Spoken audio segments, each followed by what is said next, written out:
Hello everyone, welcome to your very own favourite education channel dear school. आज हम क्या पढ़ने वाले हैं? तो भाई आज हम क्लास 10th हिंदी की कृतिका नाम की किताब से सेकंड चैप्टर स्टार्ट करने वाले हैं। इस सेकंड चैप्टर का नाम है साना साना हाथ जोड़ी।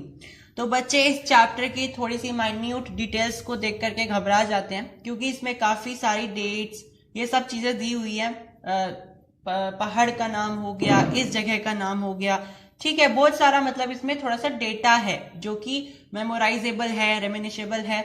बट इस डेटा को देख करके स्टूडेंट्स घबरा जाते हैं। लेकिन एक खुशी की बात यह है कि अब इस चैप्टर से या इस बुक से पूरी की पूरी जो आपकी कृतिका नाम की किताब है, इससे कोई भी माइन्यूट क्वेश्चन नहीं आता है। लेटेस्ट सिलेबस के अनुसार इस किताब से केवल और केवल लॉन्ग क्वेश्चंस आते हैं।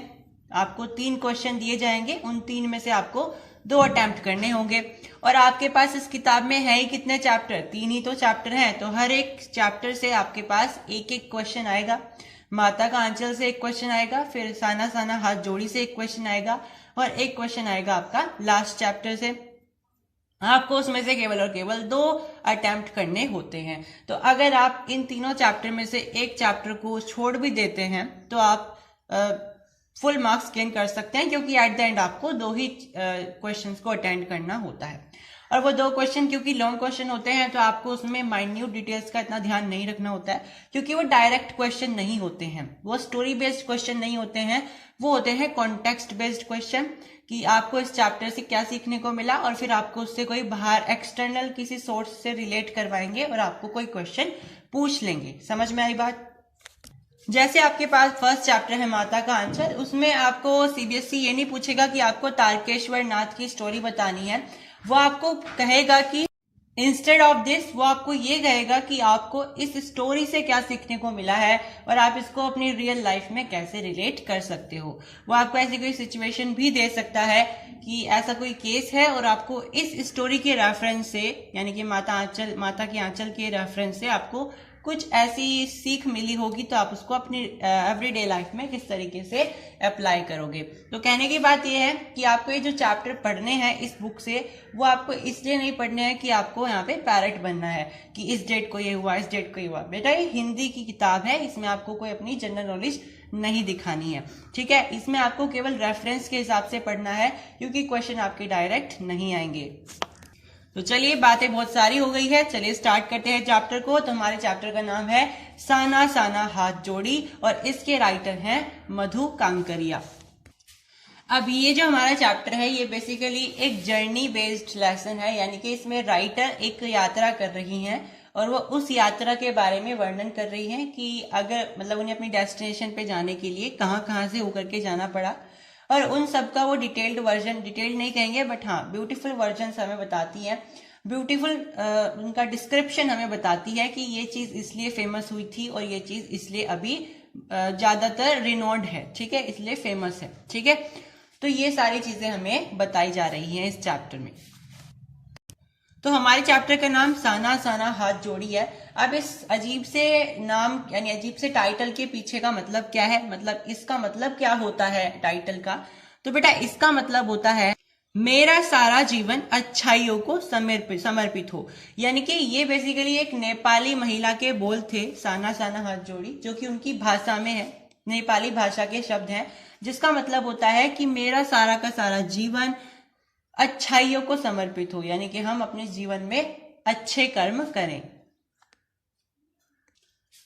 बेसिकली ये प्रार्थना थी कि हम अपने जीवन में सारे अच्छाई वाले काम करें, और अपने छोटे छोटे से हाथ जोड़ करके ये वो प्रार्थना कर रही थी। तो साना साना हाथ जोड़ी का मतलब है कि हम अपने छोटे छोटे हाथ जोड़ करके ये प्रार्थना कर रहे हैं कि हमारे जीवन में जितने भी हम काम करें वो सारे अच्छाइयों को समर्पित हो जाएं। तो हमारी जो राइटर है मधु कांकरिया, उनकी यात्रा शुरू होती है गैंगटोक नाम के शहर से। जी हाँ, गैंगटोक नाम के शहर से। और ये शहर बहुत ही जगमगाता हुआ शहर है। यहाँ से मधु कांकरिया अपनी जर्नी की डिस्क्रिप्शन स्टार्ट करती है, मतलब हमें बताने की शुरुआत करती हैं।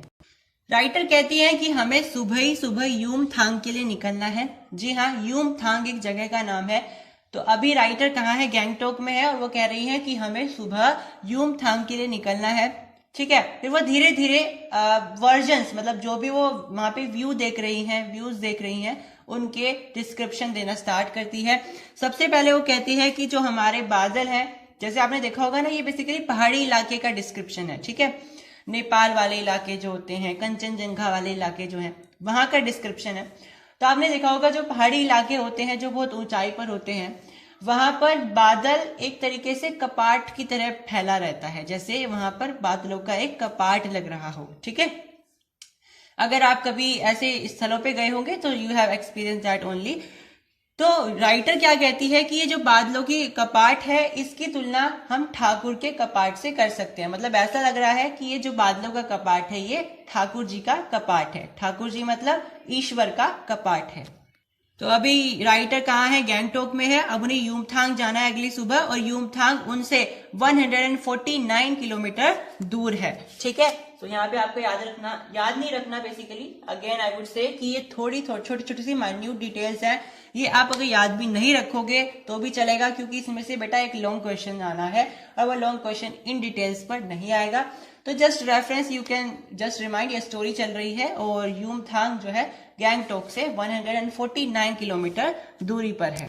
फिर वो युमथांग पहुंच जाते हैं और युमथांग में बहुत सारी घाटियां हैं, वादियां हैं, फूल हैं, मतलब फूल लदे हुए हैं वादियों पर, बहुत ही ब्यूटीफुल वैलीज हैं, ठीक है। बहुत अच्छा वर्जन वहां पे देखने को मिल रहा है। तो राइटर वहां पे, मधु कांकरिया जी हमें वहां पे डिस्क्रिप्शन बता रही है कि युमथांग बहुत ही एक ब्यूटीफुल जगह है, जहां पर घाटियां हैं, फूल लदे हुए हैं, वादियां हैं, ये सारी चीजें हैं। और अलग अलग वैरायटी के पेड़ पौधे भी लगे हुए हैं। 2 वैरायटी के बारे में उन्होंने बताया है, एक है गदराए पाइन और एक है धूपी के खूबसूरत पेड़।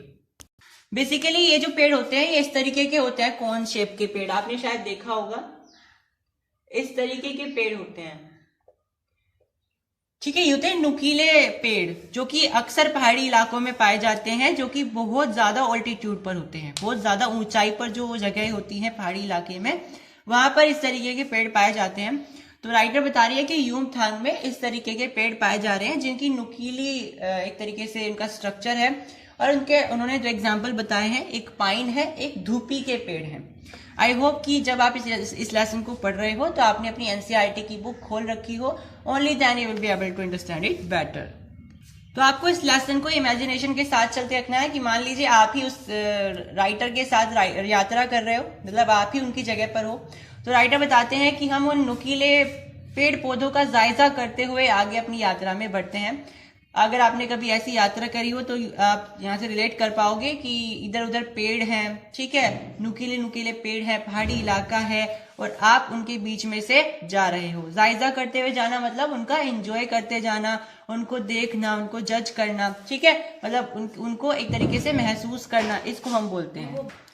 फिर आगे वो देखते हैं कि एक पहाड़ी पर सफेद पताकाएं लगी हुई हैं। पताकाएं क्या होती है? बेसिकली छोटे छोटे से झंडी टाइप होती हैं, झंडियां जिसे बोलते हैं, तो वो थी। तो सफेद रंग की पताकाएं लगी हुई थी पहाड़ी पर। तो राइटर को बहुत ज्यादा एक्साइटमेंट होता है कि ये क्यों लगाई गई है, ठीक है, इनके पीछे की क्या यू कैन से फैक्ट है, इन्होंने इस पहाड़ी पर सफेद पताकाएं क्यों लगाई हुई हैं।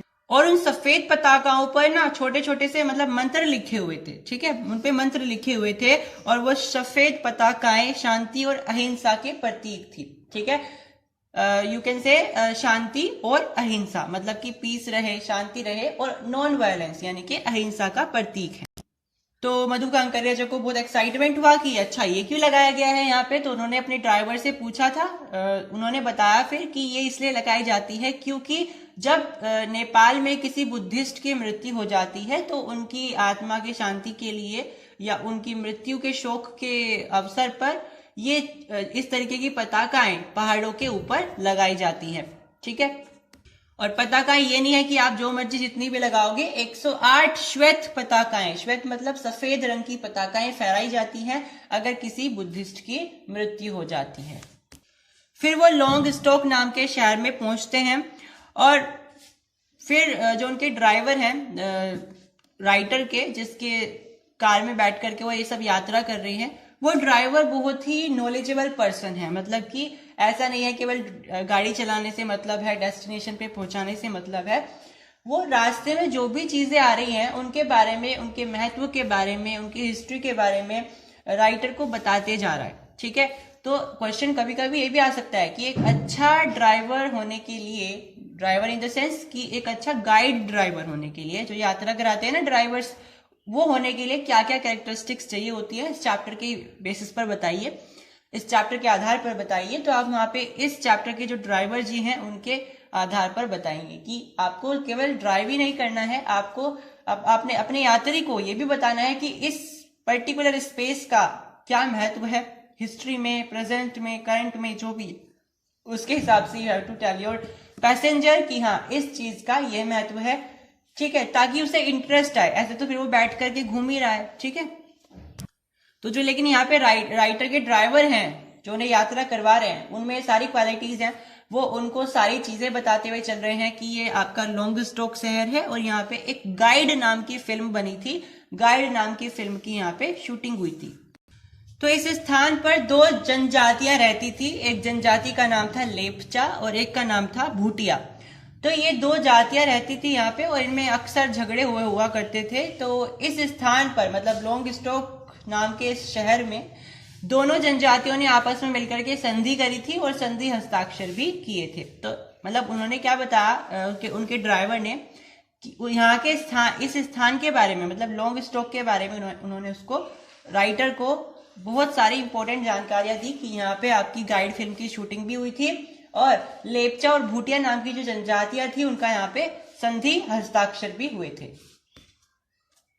फिर वो देखती है कि वहां पे एक कुटिया है और उस कुटिया के अंदर एक धर्म चक्र है, जिसको लोग क्या कहते हैं, धर्म चक्र है। एक पहिया जैसा दिखने वाला कोई आकारित स्ट्रक्चर है जिसको लोग वहां पे धर्म चक्र बोल रहे हैं और लोग कह रहे हैं कि अगर आप इस धर्म चक्र को घुमा दोगे तो आपके सारे के सारे पाप धुल जाएंगे, ठीक है।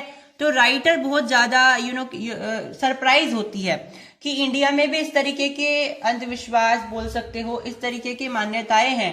जैसे हमारे यहाँ बोलते हैं ना कि गंगा में अगर आप डुबकी लगाओगे, नहा लोगे, स्नान कर लोगे तो आपके पाप धुल जाएंगे।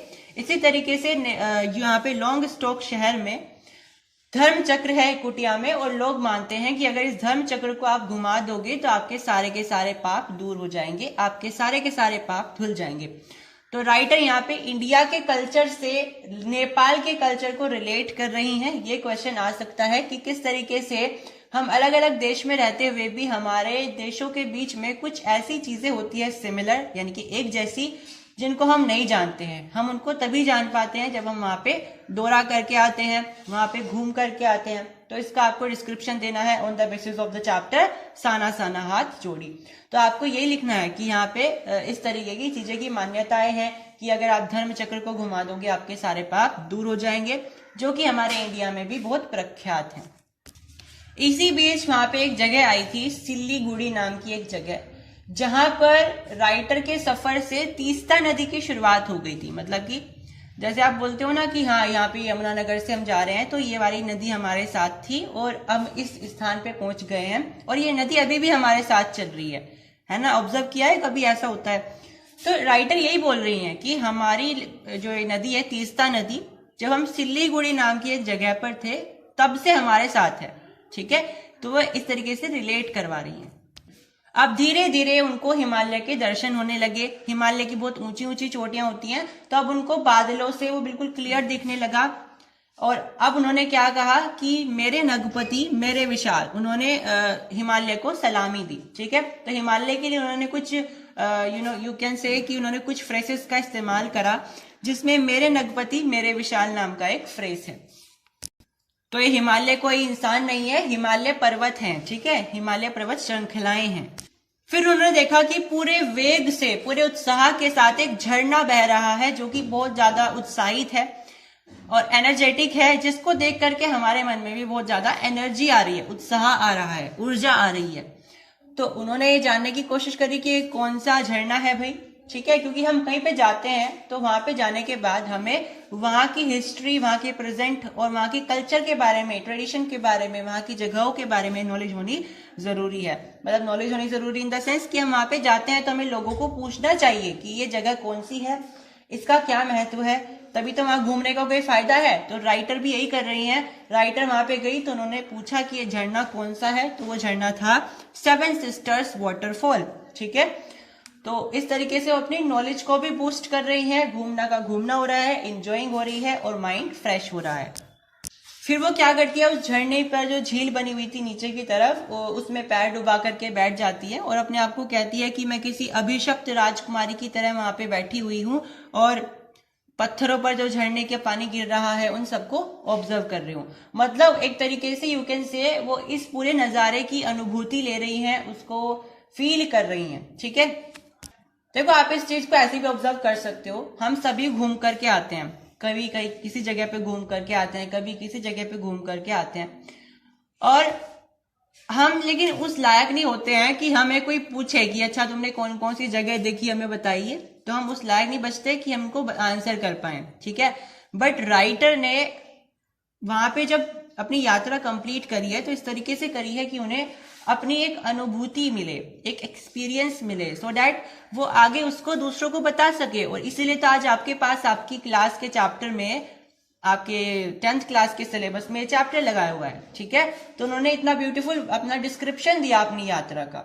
ठीक है, तो यहाँ पे बताया बेसिकली, ये भी आप समझ सकते हो इस लेसन से कि आप कहीं पर जब घूमने जाते हो तो यू हैव जस्ट नॉट कि आपको वहां पे घूम करके आना है, you just have to observe all the things, आपको उसका एक्सपीरियंस लेना होता है, you have to feel all the things, right.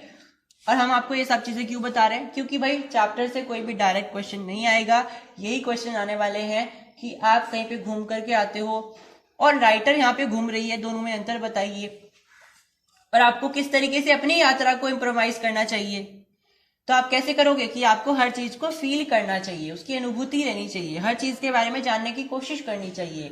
Only that it will be bore थी ना कि आप वहां पे घूम करके आए हो अपना पैसा वेस्ट करके। ठीक है, फिर वो देखती हैं कि वहां पे कुछ फूल भी लगे हुए हैं और उन फूलों का नाम है रोडोडेंड्रो। ठीक है, शायद आपने सुना होगा।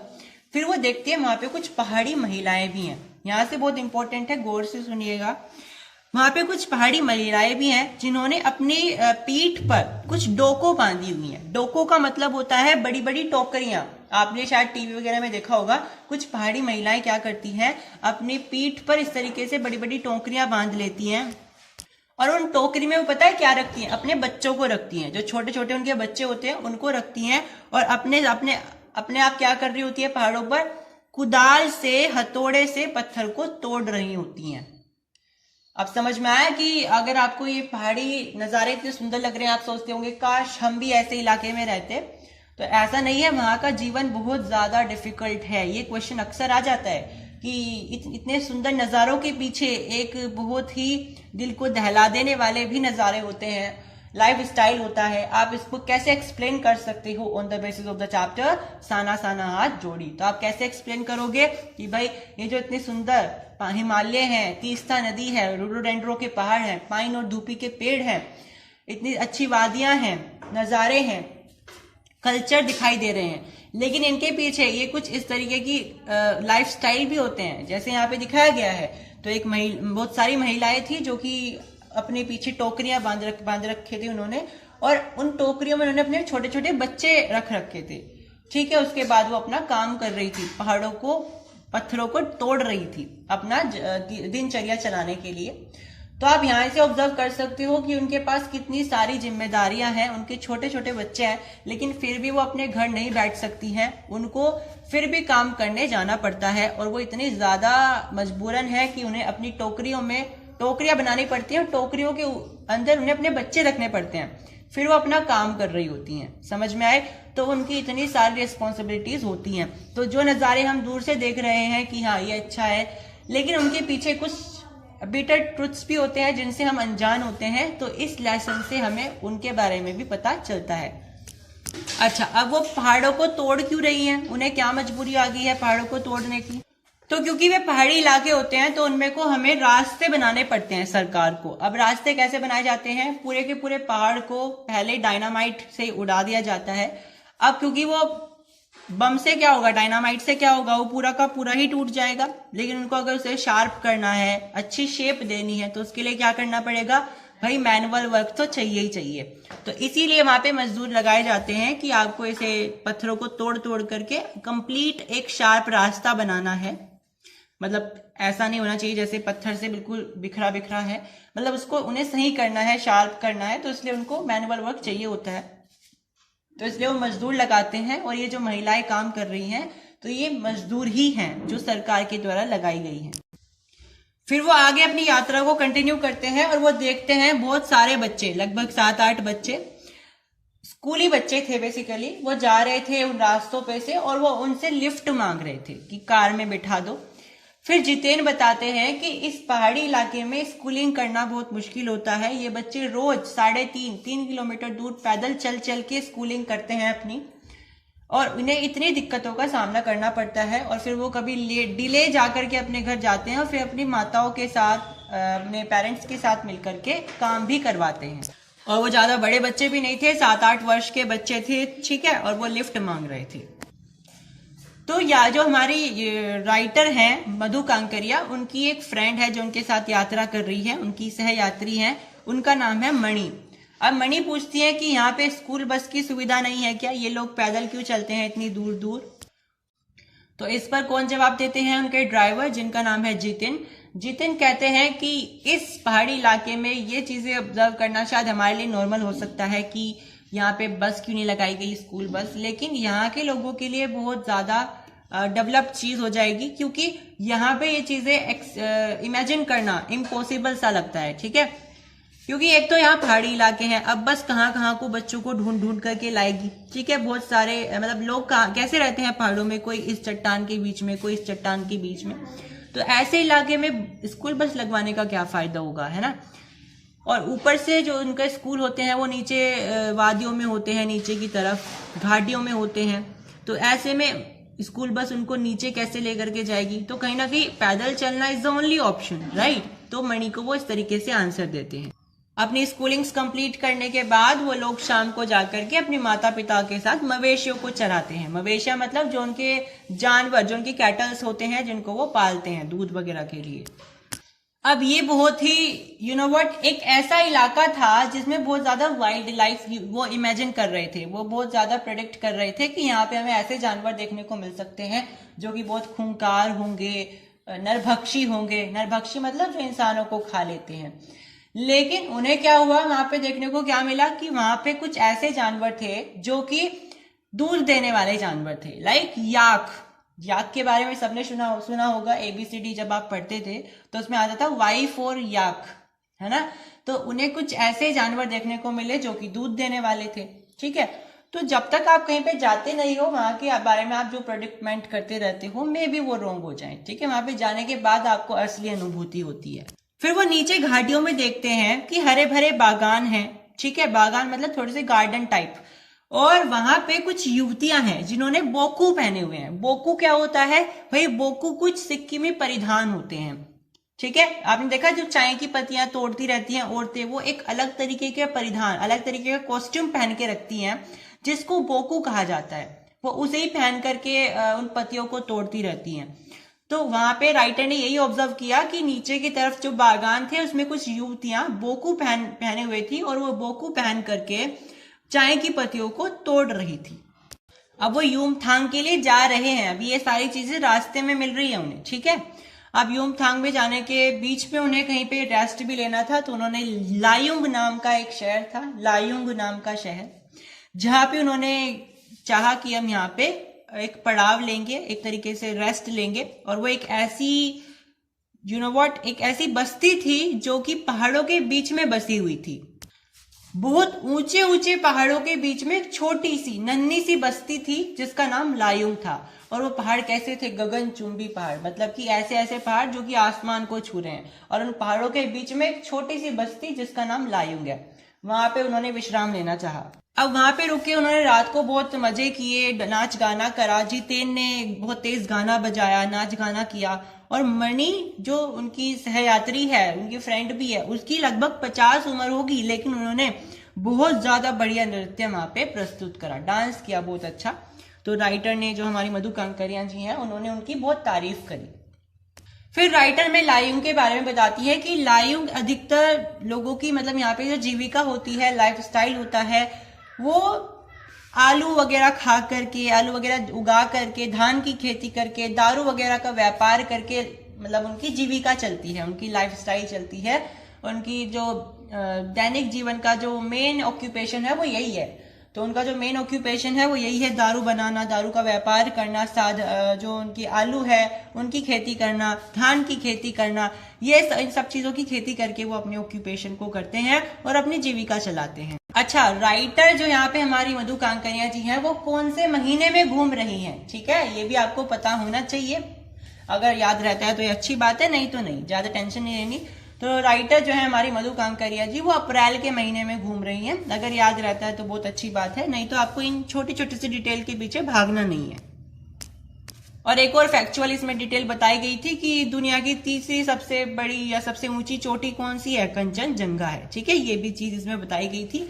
याद रहता है तो बहुत अच्छी बात है। अब उनका अगला डेस्टिनेशन था कटाव में जाना, ठीक है, वो धीरे धीरे युमथांग में जाएंगे। अब कटाव में उन्हें जाना था लायुंग के बाद, और राइटर इमेजिन कर रही थी कि हाँ उन्हें कटाव में कुछ पहाड़ मिल जाएंगे जो बर्फीले पहाड़ होंगे। मतलब अभी तक उन्हें बर्फीले पहाड़ नहीं मिले थे, अब तक वैसे ही पहाड़ चल रहे थे, ऊंचे ऊंचे पहाड़, बट अब तक बर्फीले पहाड़ नहीं थे।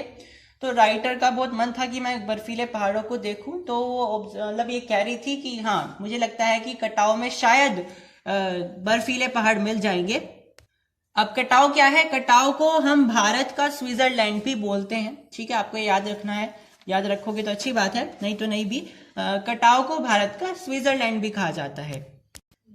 कटाव लायुंग से 500 फीट की ऊंचाई पर स्थित है और करीब उन्हें 2 घंटे लगे लायुंग से कटाव में जाने के लिए। मतलब 2 घंटे का सफर होता है लायुंग से कटाव जाने का, और वो 500 फीट की ऊंचाई पर उससे है। मतलब आप ऐसे बोल सकते हो कि अगर ये कटाव है यहाँ पर, तो इससे 500 फीट की ऊंचाई पर, 500 फीट की ऊंचाई पर यहाँ पे आपका कटाव होगा। ये लायुंग है, ये कटाव हो जाएगा 500 फीट की ऊंचाई पर, ठीक है। राइटर बताती है कि वहां का जो कटाव का रास्ता है, कटाव जाने का जो रास्ता है वो बहुत खतरनाक है, बहुत ज्यादा डेंजरस है, और ऊपर से वहां बहुत धुंध भी है, क्योंकि जहां बर्फीले वगैरह चीज आती है, बर्फ होती है, वहां पे बहुत धुंध भी आने लगती है। जैसे आपने देखा भी होगा, जैसे ठंड का मौसम आता है तो धुंध आने लगती है, तो वो धुंध क्यों आती है, ठंड के वजह से आती है। तो जहां पे बर्फीले पहाड़ होंगे वहां धुंध आएगी। तो इस हिसाब से जो राइटर है वो बताती हैं कि जो आपका कटाव का रास्ता था उसमें बहुत धुंध भी थी, और रास्ते ही इतने डेंजरस थे, इतने ज्यादा यू कैन से खतरनाक थे। तो जो हमारी यात्रा थी वो बहुत ज्यादा कह सकते हैं दिल को थामने वाली थी। अब वो कटाव पहुंच जाते हैं, और कटाव में वो जैसे ही कटाव आता है, मणि कहती है कि नहीं, ये तो स्विट्जरलैंड से भी सुंदर है, और स्विट्जरलैंड भी इतनी ऊंचाई पर नहीं है, क्योंकि मणि जो है स्विट्जरलैंड में पहले घूम के आ चुकी थी, ठीक है। मणि जो उसकी सहयात्री है मधु कांकरिया जी की, वो पहले ही स्विट्जरलैंड में घूम के आ चुकी थी। तो उन्होंने कहा एकदम से कटाव को देख करके कि अरे तुम क्या बात कर रहे हो, ये तो स्विट्जरलैंड से भी सुंदर है, और स्विट्जरलैंड तो इतनी ऊंचाई पर है भी नहीं, ठीक है। अब कुछ बातें हैं जो कि थोड़ी सी आपको लग सकती हैं फैक्चुअल हैं या वैसी हैं, थोड़ी सी मेमोरेजेबल हैं, रेमिनिशेबल हैं। एक है जो जितेन था वो नेपाली था, नेपाल का रहने वाला था। दूसरी बात, जो राइटर हैं हमारी मधु कांकरिया, वो एक बहुत इंपॉर्टेंट बात हमारे साथ शेयर करती हैं कि जो मिल्टन थे ना, मिल्टन, उन्होंने ईव नाम की एक जगह थी, ईव नाम की, उस जगह को देख करके कहा था कि इस इतनी सुंदर जगह को देख करके अगर शैतान भी इस जगह को देख लेना, तो शैतान भी अपनी दूसरों को अमंगल करने की जो उसकी प्रवृत्ति होती है उसको भी छोड़ देगा, ठीक है। मतलब शैतान अगर इतनी सुंदर जगह को देखेगा तो वो दूसरों का अमंगल करना छोड़ देगा। इतनी ज्यादा सुंदर जगह है, वो किसी का मन बदल सकती है अच्छाई की तरफ। तो ऐसे ही मधु कांकरिया जी कहते हैं जिस तरीके से मिल्टन ने ईव के बारे में कहा था, हम कटाव के बारे में कह सकते हैं, ठीक है। और फिर वो धीरे धीरे कटाव के बाद युमथांग में पहुंच जाती हैं, ठीक है। अब युमथांग में एक औरत थी जो कि चिप्स बेच रही थी, ठीक है, वो सिक्किमी युवती थी, बेसिकली सिक्किम की रहने वाली थी। लेखिका ने उससे पूछा क्या तुम सिक्किम की रहने वाली हो? आप ध्यान से सुनिएगा, उसका उत्तर कितना बढ़िया था। उसने कहा नहीं, मैं इंडियन हूं, ठीक है। तो यहाँ पे बेसिकली ये लेसन से क्वेश्चन आ सकता है कि लोग सिक्किम को समझते हैं कि सिक्किम तो इंडिया का पार्ट है ही नहीं, या सिक्किम के लोग समझते हैं कि हम इंडियंस नहीं हैं। तो ये जो औरत ने जवाब दिया वो बहुत ही बढ़िया था। उन्होंने इस चीज को बिल्कुल कोऑर्डिनेट कर दिया कि हम इंडियन हैं, ना हम असमी हैं, ना हम सिक्किमी हैं, ना हम उत्तर प्रदेश के रहने वाले हैं, ना हम उत्तराखंड के रहने वाले हैं, हम तो इंडियन हैं, ठीक है। अब युमथांग आ गया है तो जितेन जो कि बहुत ज्यादा अच्छा ड्राइवर है, जो कि राइटर को बता रहा है कि यहाँ पे ये चीजें हुई थी, यहाँ पे ये चीजें हुई थी, तो वो युमथांग के बारे में भी ऐसी बहुत इंपॉर्टेंट चीजें बताएगा। उसमें से सबसे पहली चीज थी कि युमथांग में ना एक ऐसा पत्थर है जहां पे गुरु नानक के फुटप्रिंट हैं। ठीक है, तो युमथांग में एक ऐसी जगह है, मतलब युमथांग में एक ऐसा पत्थर है बेसिकली जहां पर गुरु नानक जी के फुटप्रिंट हैं। और लोग कहते हैं कि इस जगह पर गुरु नानक जी की थाली में से थोड़े से चावल छिटक करके बाहर गिर गए थे, नीचे गिर गए थे, और अब यहाँ पे चावल की खेती होती है। ठीक है, समझ में आया? तो यानी युमथांग में चावल की खेती फेमस है। क्यों है? क्योंकि गुरु नानक जी की थाली से चावल छिटक करके नीचे गिर गए थे। दूसरा, यहाँ पे गुरु नानक जी की फुटप्रिंट भी है किसी पत्थर पर। फिर युमथांग में एक जगह थी खेदुम नाम की। खेदुम के बारे में राइटर बताते, सॉरी, जो हमारे जितेन है, मतलब उनके ड्राइवर हैं, वो राइटर को बताते हैं कि ये जो खेदुम है ना, यहाँ देवी देवताओं का वास माना जाता है। ये समझा जाता है कि यहाँ पे देवी देवताएं वास करते हैं। और ये खेदुम लगभग 1 किलोमीटर का एरिया है। और लोगों के द्वारा ये मान्यता है कि अगर यहाँ पे कोई गंदगी फैलाएगा तो वो मर जाएगा। फिर एक और छोटी सी फैक्चुअल डिटेल है कि आपका जो गैंगटोक है उसका असली नाम गंतोक है, और गंतोक का शाब्दिक अर्थ होता है पहाड़। ठीक है, मतलब जो गैंगटोक शहर है, गैंगटोक शहर का असली मतलब उसका दूसरा नाम है, असली नाम है वो गंतोक होता है, और उसका शाब्दिक अर्थ होता है पहाड़। ठीक है, उसके बाद राइटर को पता चलता है कि ये युमथांग जो यहाँ पे वो घूमने आई है, युमथांग भी पहले कोई टूरिस्ट प्लेस नहीं था।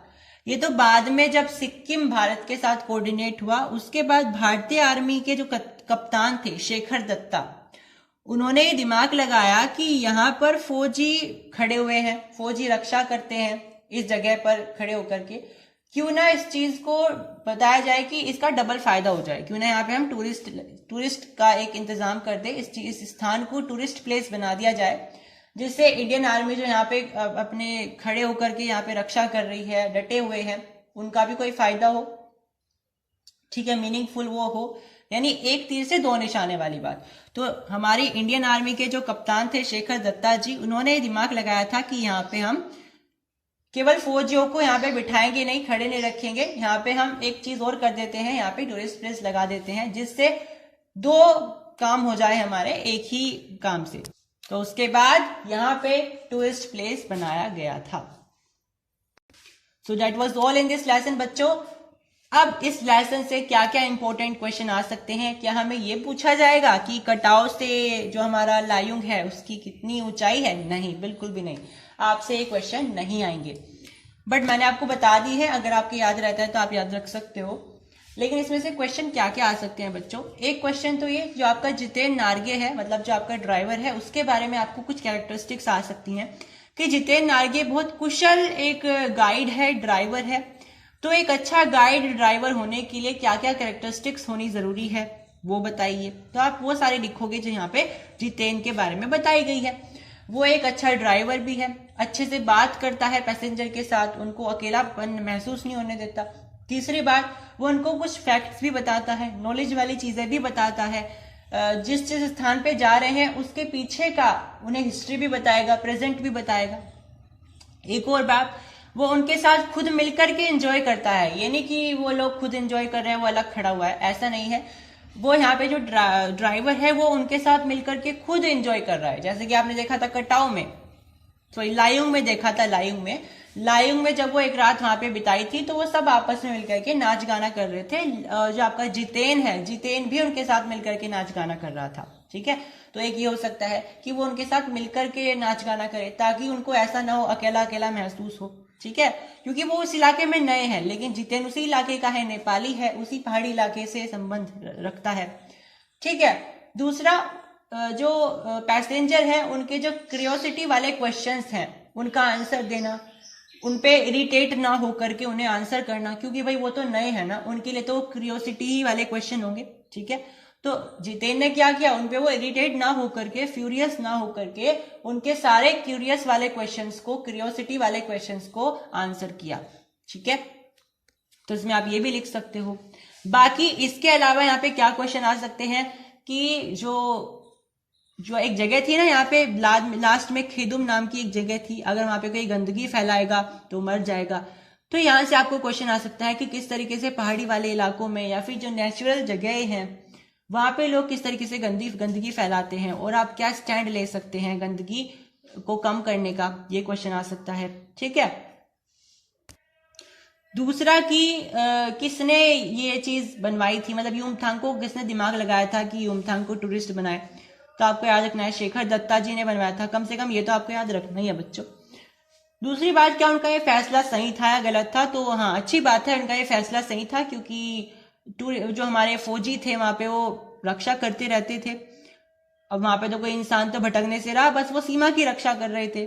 तो शेखर दत्ता जी ने कहा कि यहाँ पे तो हमें कुछ और करना पड़ेगा, क्योंकि यहाँ पे केवल फौजी अगर रक्षा कर रहे हैं ठीक है, लेकिन एक ही तीर से अगर हम 2 निशाने मार सकते हो तो और भी ज्यादा अच्छी बात होगी। तो उन्होंने कहा कि इस इलाके को हम टूरिस्ट प्लेस बनाएंगे ताकि फौजी वगैरह का खड़े होने का यहाँ कोई मतलब भी बने। ठीक है।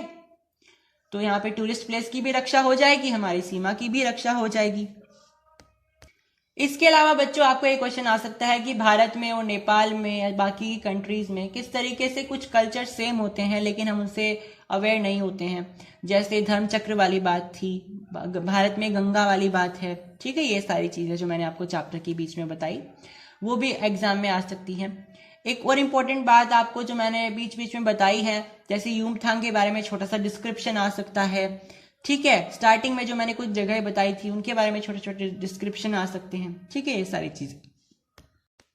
एक क्वेश्चन और आ सकता है कि जो हम ये देखते हैं नज़ारे, ब्यूटीफुल ब्यूटीफुल नज़ारे देखते हैं, इनके पीछे कुछ कड़वी सच्चाइयां भी होती हैं। जैसे कि वो महिलाएं इतनी कड़ी मेहनत कर रही थी, उनके बच्चे भी उनकी टोकरियों में हैं। ठीक है। उन्हें इतने भी फुर्सत नहीं है कि अपने घर बैठ करके अपने बच्चों की नरिशमेंट कर सके, उन्हें उस हालत में भी काम करना पड़ रहा है।